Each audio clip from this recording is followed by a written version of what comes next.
Halo, assalamualaikum warahmatullahi wabarakatuh. Selamat siang ya, atau selamat sore ya buat teman-teman semuanya.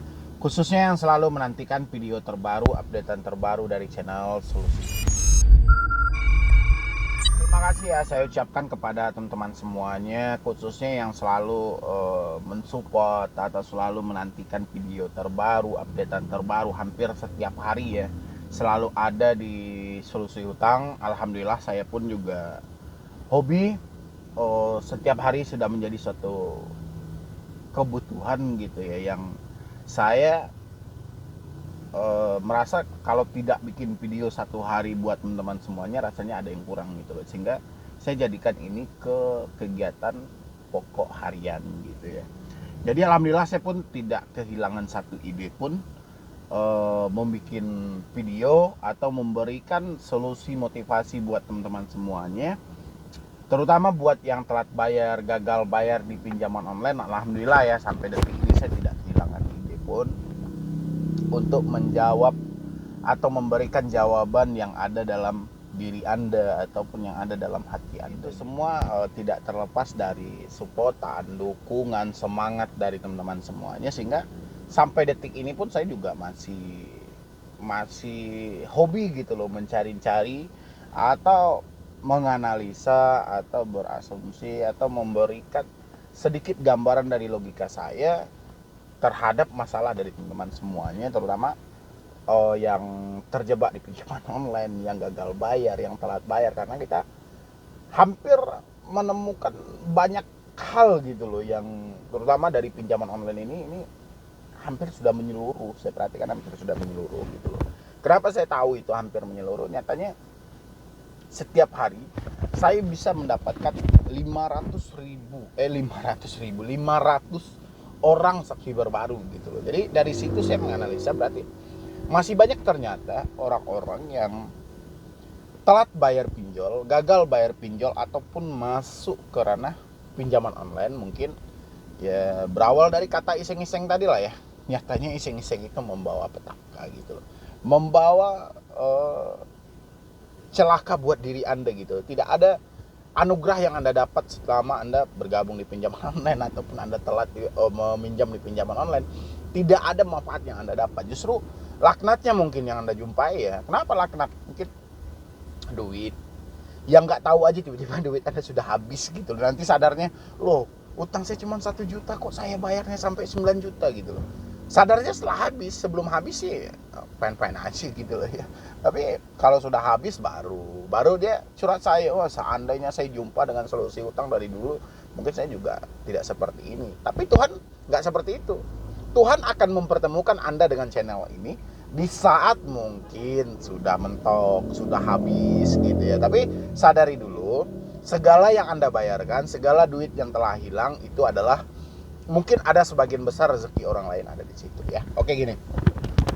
Jadi seperti judul video yang Anda lihat hari ini, yaitu 3 hal yang harus kita hindari ketika kita gagal bayar ataupun telat bayar di pinjaman online.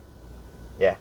Dan ini sangat penting banget, kalau menurut saya sih ini sangat penting banget, dan saya berharap 3 hal ini benar-benar diterapkan oleh teman-teman semuanya, harus dipahami oleh teman-teman semuanya, karena ini 3 hal yang sangat penting kalau menurut saya kalau Anda terjebak ataupun gagal bayar di pinjaman online. Tapi sebelum saya lanjutkan bahas video ini, mana aja 3 hal yang saya sebutkan, ketika gagal bayar pinjol ini jangan sampai dilakukan gitu. Karena saya perhatikan itu banyak dari teman-teman itu salah melangkah sehingga salah dalam bertindak ya. Salah dalam berpikir sehingga salah dalam menunjukkan caranya ya. Ini kebanyakan saya perhatikan gitu. Jadi teman-teman itu kelebihan dalam berpikir tapi kekurangan dalam bertindak gitu. Sehingga terlalu banyak yang Anda pikirkan sehingga tidak tahu apa yang mau Anda lakukan gitu loh ya. Yang paling pertama sekali itu jangan panik dan stres gitu ya. Kenapa saya bilangin, kenapa ini selalu ada di setiap video saya? Jangan pernah panik, jangan pernah stres. Saya selalu mengutarakan, mungkin kalau diibaratkan saya ini sebuah restoran, mungkin spesifiknya jangan panik dan jangan stres. Itu spesifiknya gitu. Karena saya perhatikan, orang-orang yang telat bayar pinjol, gagal bayar pinjol, itu tingkat kepanikannya itu lebih parah daripada orang-orang yang anaknya belum beli baju lebaran sampai detik ini. Ya. Itu lebih parah paniknya orang-orang yang terjebak pinjol ini. Kenapa saya bilang ini harus Anda hindari? Tingkat kepanikan yang terlalu berlebihan, kesetresan yang terlalu berlebihan ya. Tidak untuk dalam hal pinjol pun juga nggak ada masalah Anda memanfaatkan ini gitu loh. Dalam menghadapi masalah apapun, kepanikan dan kesetresan ini Anda harus mengukur ini ya. Bukan berarti kita sebagai manusia normal, kita tidak mengalami kesetresan, mungkin sudah mentok, sudah bingung, bukan berarti tidak ada ya, cuman porsinya kita harus kurangi gitu ya. Apalagi teman-teman saat ini yang terjebak di pinjaman online ya. Karena di pinjaman online itu, kalau Anda panik, Anda ini akan menghadapi mungkin ratusan model ancaman dari debt collector gitu loh ya. Kebayang nggak, orang yang lagi pikirannya lagi press saja, ketika menghadapi satu ancaman bisa jadi mereka tumbang gitu. Bagaimana kalau Anda panik, Anda stres? Mungkin saya pun juga nggak kebayang itu seperti apa gitu ya. Oke, untuk yang kedua ini juga banyak ya. Mungkin saya juga nggak tahu ya. Mungkin Anda dapat solusi yang seperti ini dari mana. Saya tidak menyalahkan suatu solusi itu, tapi saya cuman mempertegas bahwa itu kalau menurut asumsi saya sih kurang bagus buat Anda gitu loh. Yaitu dengan membroadcast ke semua kontak Anda. Mungkin tujuan Anda memberitahu atau mengechat semua kontak Anda menuju memberitahu bahwa kalau seandainya ada orang yang menelpon atas nama Anda, menyatakan diri Anda berhutang, tolong jangan diladeni. Ya, mungkin tujuan Anda baik gitu loh. Anda mengantisipasi sebelum hal-hal itu terjadi. Tapi kalau menurut saya ini salah gitu. Ya. Kenapa salah? Kita memberitahu, misalnya ya, kita memberitahu bagaimana nanti misalnya Anda mempunyai 500 kontak misalnya gitu. Ya. 500 kontak dengan WA yang aktif lah. Oke, dengan WA yang aktif ke 500 kontak. Ya. Anda sudah broadcast ini.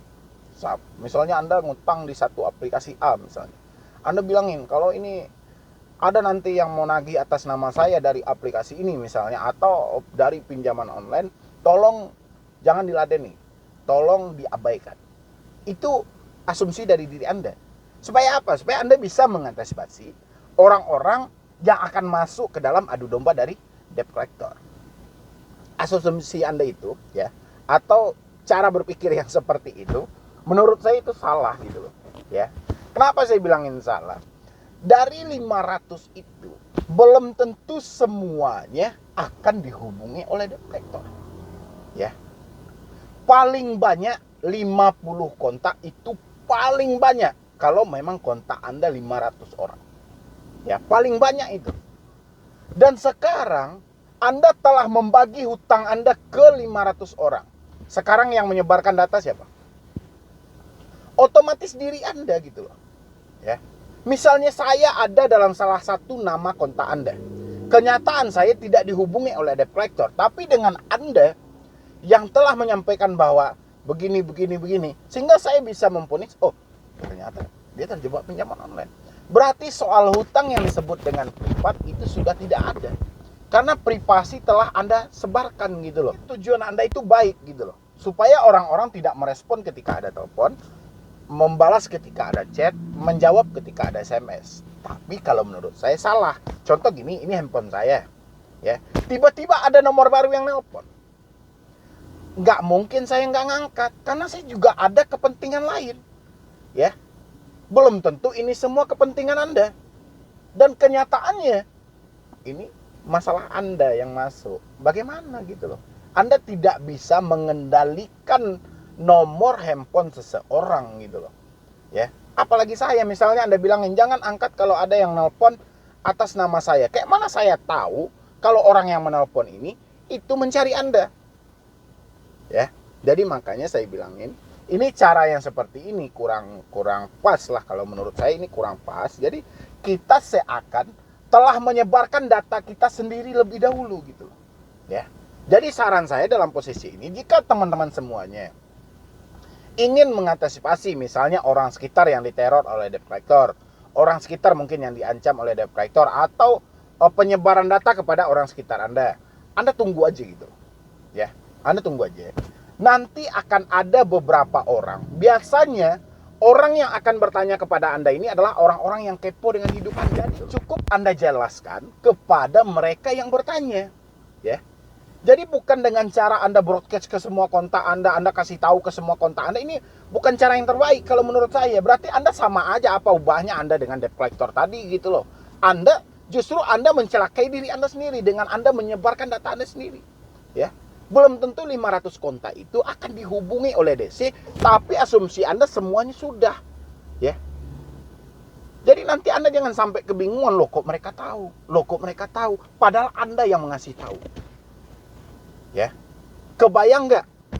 Misalnya saya ini, ya, ini kalau misalnya ada teman Anda yang kepo dalam kontak Anda, terus Anda broadcast bahwa Anda mempunyai ada yang nelpon gini. Nanti saya cerita kepada teman saya yang lagi, padahal saya cuma ada dalam kontak Anda, teman saya nggak ada. Nanti saya berbagi, entah duduk di warung, entah lagi nongkrong, entah apa. Saya menceritakan dan akhirnya apa?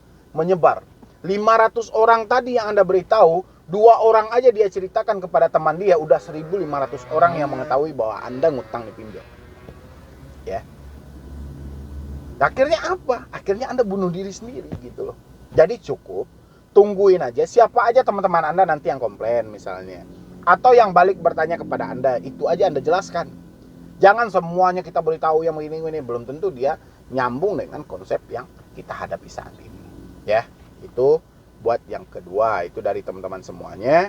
Kalau bisa kurangi persi-persian seperti itu. Jangan diumumkan lagi ke semua kontak Anda. Lebih baik ya, karena sasaran utama mereka pertama orang yang paling dekat dengan Anda, misalnya suami atau istri, keluarga, ya, ayah, ibu, atau saudara atau siapa gitu loh. Baru nanti sekitaran beberapa orang teman dekat Anda yang sering berkomunikasi dengan Anda. Ya, biasanya sasaran mereka ke sana gitu loh. Ya, pasti dia akan cari orang-orang yang berpengaruh di nomor HP Anda. Pasti Anda akan membikinkan namanya dengan nama yang spesial, nama yang spesifik, dan itulah menjadi sasaran mereka. Ya, itu buat yang kedua. Ini yang nomor 3 ya. Nomor 3 ini sangat penting ya, sangat penting, yaitu jangan melakukan perpanjangan, ya, perpanjangan hutang ini. Perpanjangan tenor, perpanjangan dari segi penagihan atau perpanjangan apa, jangan sampai ya.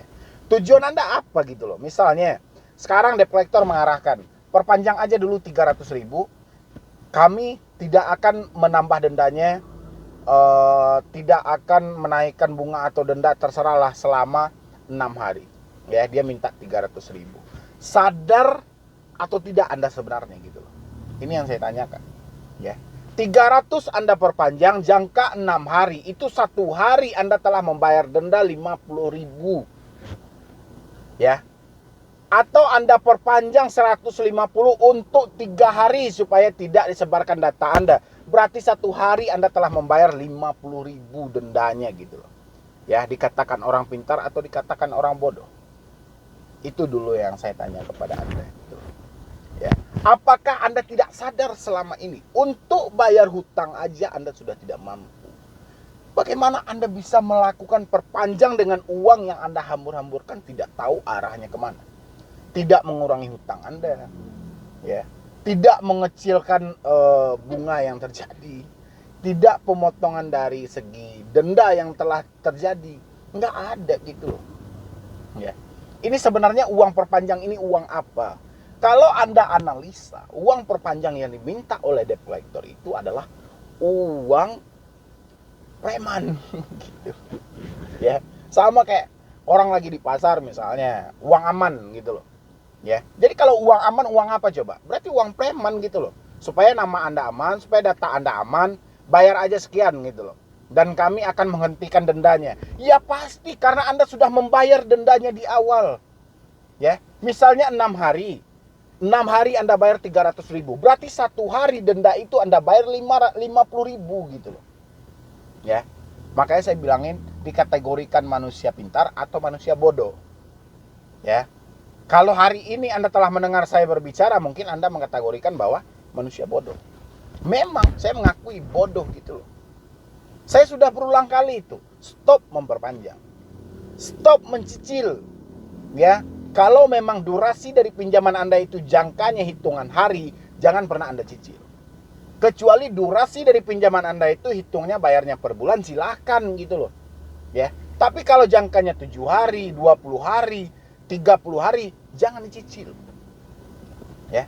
Akan memasukkan Anda ke lembah yang paling dalam, akan menjerat Anda ke segi keuangan yang paling banyak lagi gitu. Ya. Saya juga heran, ada orang yang ngutang 1 juta, dia memperpanjang sampai 3 juta. Bodoh nggak itu? Ya. Gila gitu loh. Saya pun sampai bingung loh, kok bisa seperti itu. Iya bang, saya per minggu bayar 300 bang. Untuk memperpanjang, saya belum mampu bang untuk membayar tagihan saya.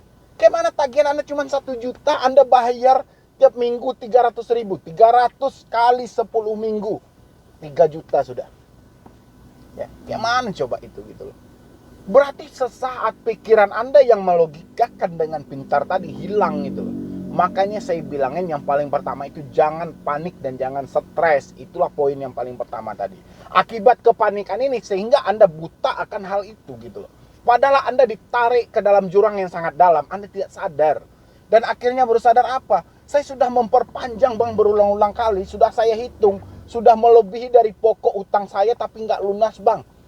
Ya gimana mau lunas, itu yang Anda bayar adalah uang premannya, uang takutnya gitu loh. Ya. Makanya saya bilangin, jika Anda tidak mampu untuk menyelesaikan hutang Anda, pokoknya ya, itu jangan pernah Anda lakukan perpanjangan atau mencicil gitu. Ya. Jadi buat teman-teman semuanya, moga aja dengan 3 hal penting ini ketika Anda gagal bayar, ini wajib Anda hindari 3 hal gini gitu loh. Ya. Coba Anda pahami lagi, coba Anda analisa lagi dengan pembicaraan saya ini.